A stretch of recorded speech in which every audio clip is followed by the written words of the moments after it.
E dopo questo servizio la linea va in Veneto per notizie e aggiornamenti relativi all'Alto Adriatico.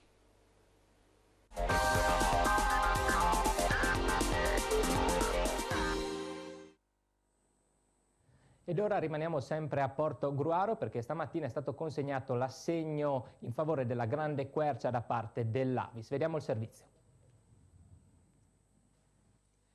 Consegnati stamani a Portogruaro i 3.000 euro raccolti dall'Avis in favore della Casa Famiglia La Grande Quercia, una comunità familiare nata nel 2006 che accoglie in affidamento bambini le cui famiglie sono temporaneamente in difficoltà. Storie di fanciulli maltrattati ai quali la famiglia Tagliapietra sta donando un futuro nuovo. Floriano Florian, presidente dell'Avis di Portogruaro, oggi è avvenuta la fatidica consegna dell'assegno da 3.000 euro alla Casa della Grande Quercia, con che obiettivo?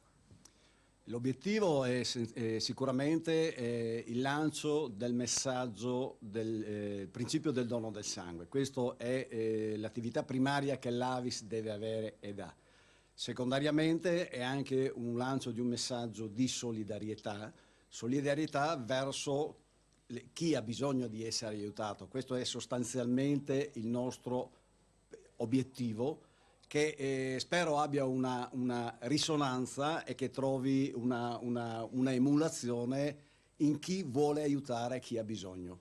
Maria Luisa Avvio, avete ricevuto questo assegno, avete già un'idea su come utilizzare questi soldi?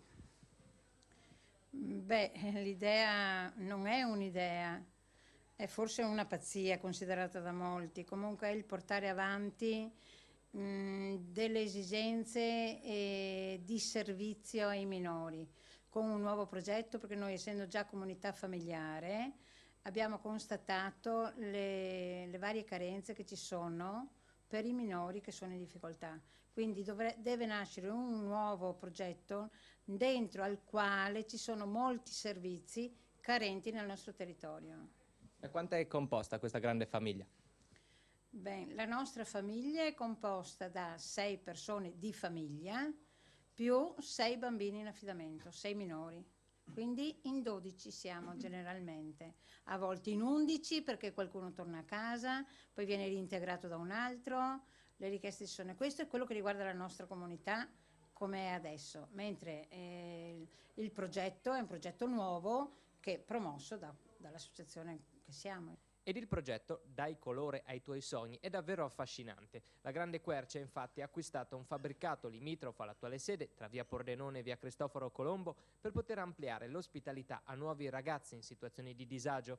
Un'iniziativa sposata dall'amministrazione comunale di Portogruaro, dall'USL 10 del Veneto orientale e per la quale è stato richiesto un finanziamento di circa 1 milione di euro alla Regione Veneto.